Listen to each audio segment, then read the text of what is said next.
Ramzan Kadyrov जो चेचनिया के military commander हैं, चेचन फौज के कमांडर हैं, नाम आपने सुना होगा, भड़क गए हैं, तिलमिला गए हैं। यूक्रेन के राष्ट्रपति ज़ेलेंस्की ने क्या किया, अमेरिका ने जो वेनेजुएला के साथ किया उसका एग्जाम्पल देते हुए ज़ेलेंस्की ने कहा अमेरिका से कि अमेरिका चेचन आर्मी के कमांडर रमजान कादिरोव को किडनैप अगर कर ले तो फिर व्लादिमीर पुतिन सोचने पर मजबूर हो जाएंगे और तमाम आपकी शर्त मान लेंगे। जब ये बात सुनी चेचन आर्मी के कमांडर ने, रमजान कादिरोव ने, तो भड़क गए और उन्होंने कहा कि चेचनिया में अगर कोई आया तो वो वापस नहीं जाएगा और हाल ऐसा किया जाएगा कि वो हमेशा याद रखेगा। हजरात, वहीं जो मैंने आपको बताया था कि एक टैंकर का पीछा कर रहा था अमेरिका और वो रूस का झंडा लगाकर आगे बढ़ रहा था। दोस्तों, अमेरिका को रोकने के लिए रशिया ने सबमरीन तक भेजी थी, लेकिन सबमरीन तब तक नहीं पहुंच पाई। उससे पहले अमेरिका पहुंच गया। अमेरिका ने उस पूरे टैंकर को सीज कर लिया, उस पर मौजूद लोगों को गिरफ्तार कर लिया। रशिया ने कहा कि हमारे लोगों को आप रिहा करो, लेकिन अमेरिका उन्हें गिरफ्तार करके ले गया और टैंकर भी सीज कर दिया।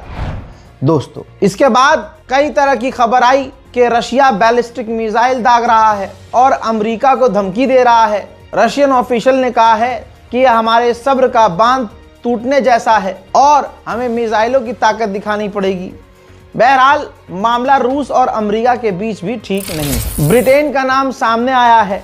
उस टैंकर को सीज करने के लिए अमेरिका की मदद ब्रिटेन ने की थी। उधर वेनेजुएला का एक और टैंकर वेनेजुएला से निकला, नहीं पता कि कहां जा रहा था, लेकिन वेनेजुएला के करीब ही उस टैंकर को अमेरिका ने सीज कर लिया है। ट्रंप ने वेनेजुएला से मांग की है कि रशिया, चाइना, ईरान और क्यूबा को अपने मुल्क से, अपने तमाम एग्रीमेंट से बाहर निकाल दो और तेल की डील तुम सिर्फ अमेरिका से रखो, सिर्फ तेल हमको दो और किसी को मत दो। दोस्तों, अंतर्राष्ट्रीय कानून फॉलो करवाने वाला, बनाने वाला यूएन, इंसानियत के लिए बोलने वाला यूएन, इसने एक लंबे समय के बाद डरते डरते कल बोला कि वेनेजुएला के साथ जो ट्रंप ने किया है वो गलत है, अंतर्राष्ट्रीय कानून का उल्लंघन है।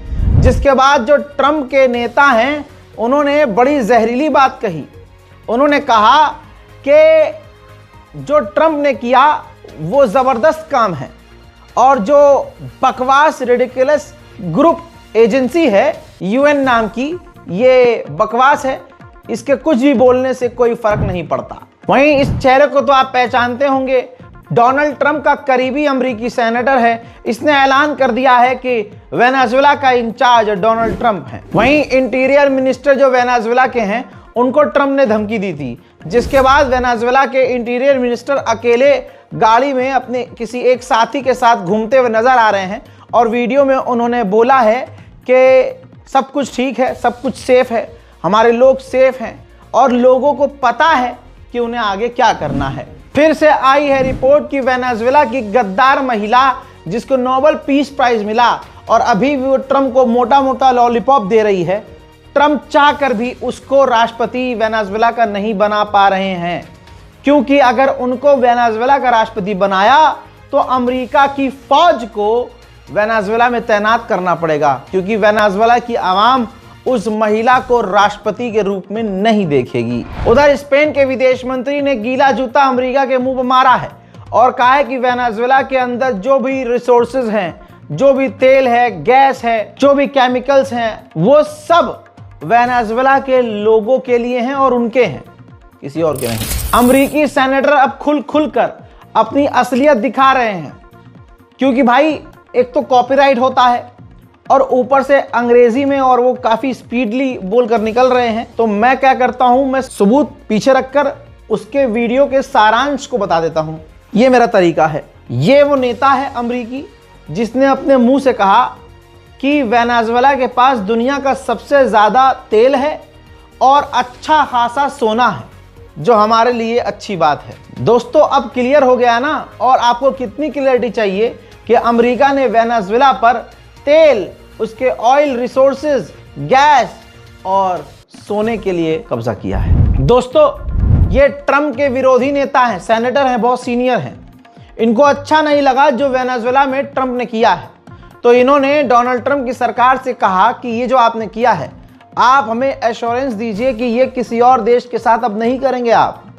तो इन्होंने बताया कि मुझे जवाब ऐसा दिया गया जो काफ़ी ज़्यादा गलत था, अनसेटिस्फाइंग था, और जवाब उनका बहुत गलत था। यानी ट्रंप की सरकार ने कह दिया कि हमें जो करना होगा, जिस पर कब्जा करना होगा, हम करेंगे। रिपब्लिकन का जो एक सेनेटर है उसने तो बहुत खराब बात कर दी, राज खोल दिया ट्रंप का।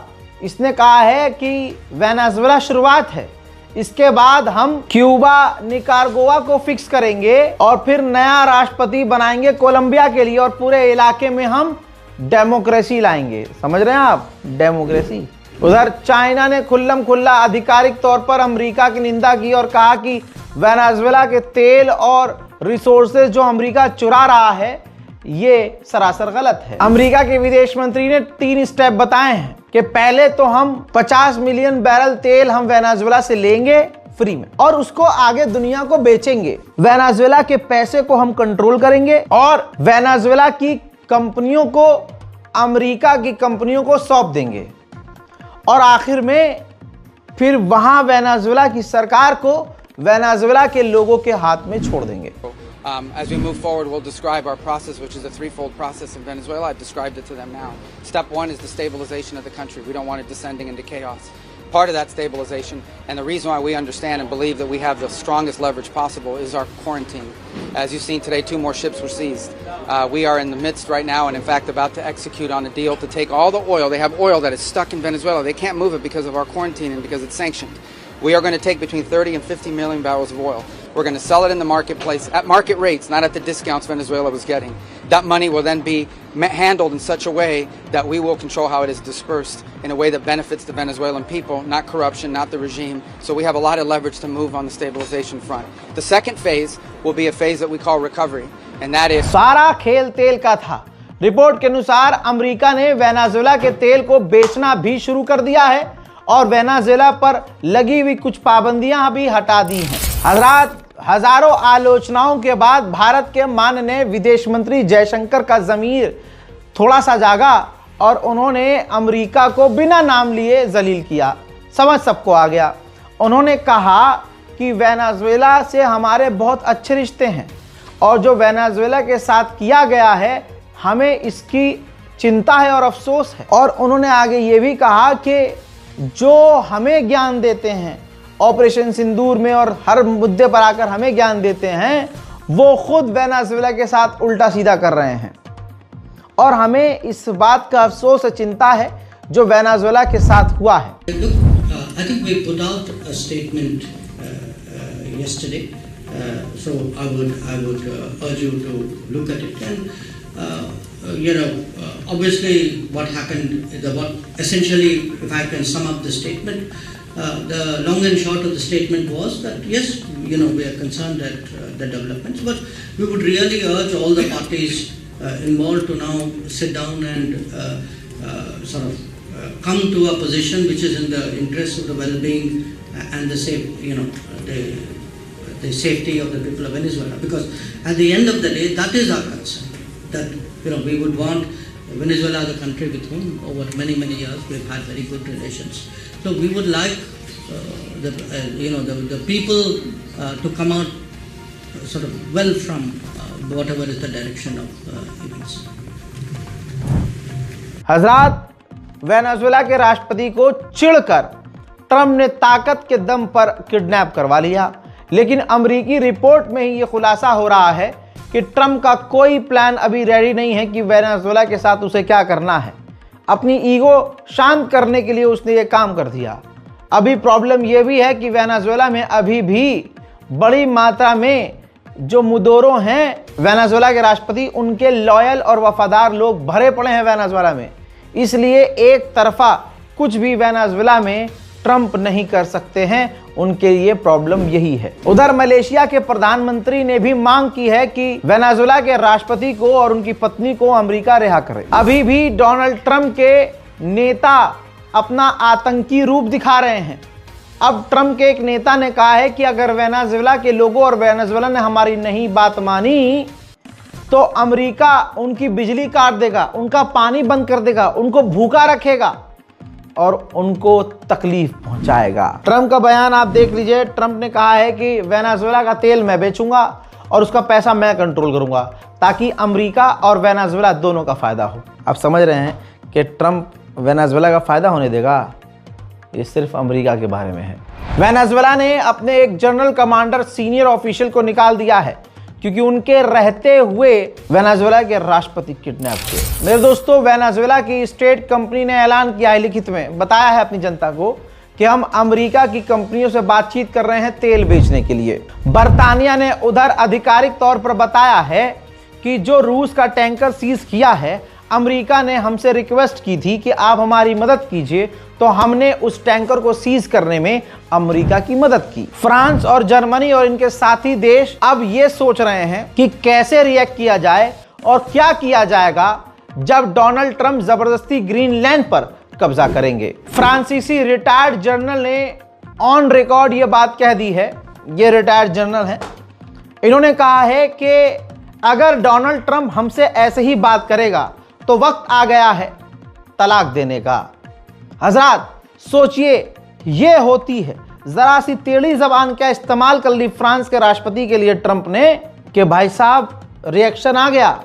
हमारे जनरल कमांडर जितने बैठे हैं, ये जनरल बख्शी सन की आदमी, चीखने चिल्लाने वाला, कम से कम यही बोल दे कि भाई प्रधानमंत्री का अपमान कर रहा है ट्रंप। कितनी गंदी बात बोली ट्रंप ने कि मोदी मुझे खुश करने की कोशिश कर रहे हैं। अब ये भी बता देता कि खुश करने के लिए मोदी जी क्या क्या कर रहे हैं, हमें भी तो पता चले।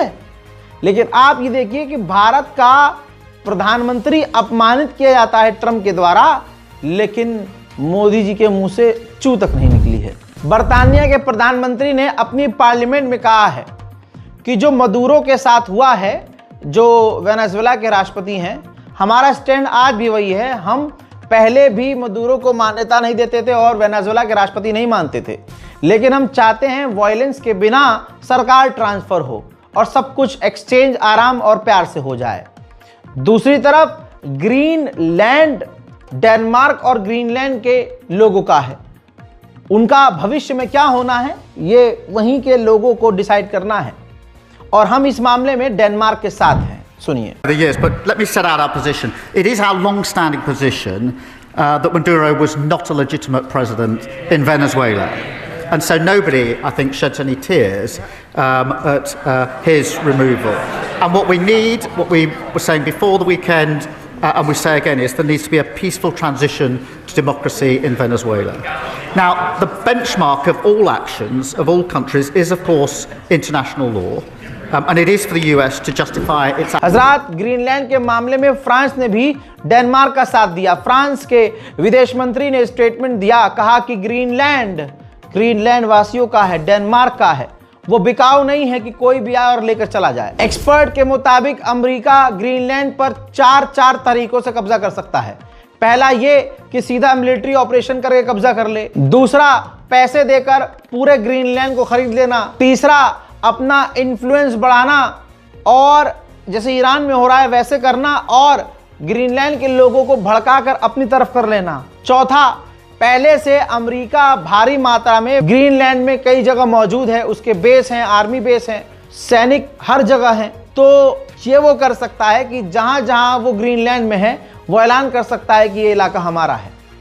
चारों रास्ते हैं, ग्रीनलैंड बड़े खतरे में है। अमेरिकी ऑफिशियल ने अब यह बहाना बनाया है कि ग्रीनलैंड में चाइना घुसा हुआ है, चाइना ऑपरेट कर रहा है और वहां रशिया भी मौजूद है और डेनमार्क में इतनी ताकत नहीं है कि वो रशिया और चीन का सामना कर सके, इसलिए अमेरिका को ग्रीनलैंड अपनी सुरक्षा के लिए लेना होगा। China and Russia are operating off the coast of Greenland. Denmark is not capable of protecting Greenland. And so, in my view, we have a very keen interest in Greenland. China and Russia are operating off the coast of Greenland. Denmark is not capable of protecting Greenland.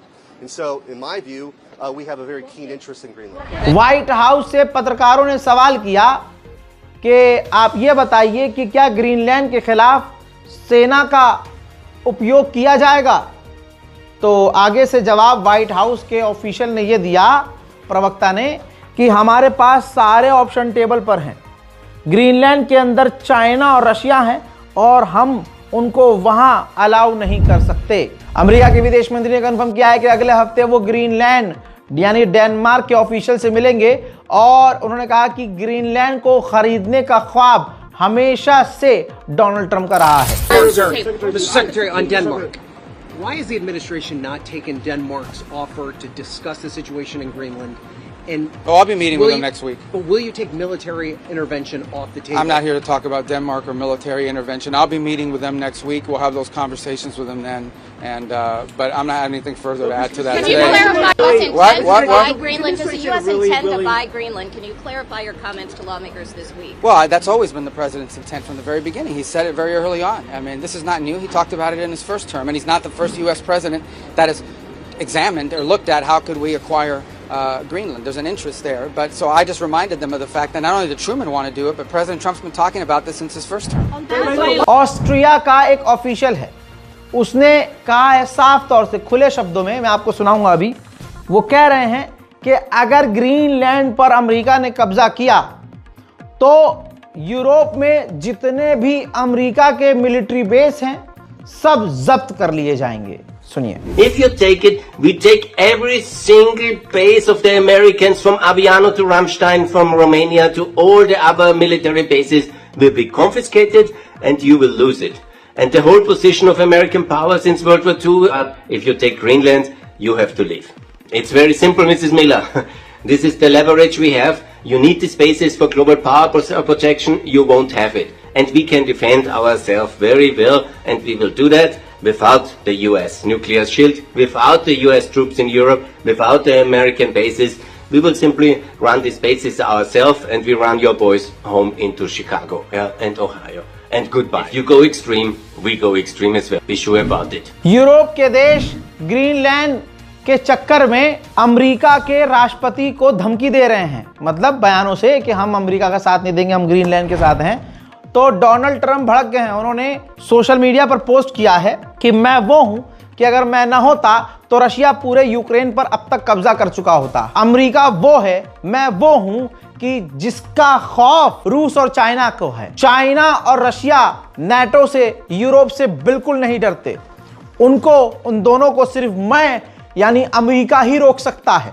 मैं ही तुम लोगों को बचा सकता हूं। और Norway ने बेवकूफी की, नोबेल प्राइज मुझे नहीं दिया, नोबेल पीस प्राइज उसने किसी और को दिया, लेकिन मुझे कोई फर्क नहीं पड़ता, मैं फिर भी अपने लोगों को बचाऊंगा। हजरात, ये वो खबर है जो आपको जानना जरूरी है, क्योंकि ट्रंप और यूरोप और नाटो और वेस्टर्न देशों में चीजें ऐसी हो रही हैं जिसका असर सारी दुनिया पर पड़ेगा।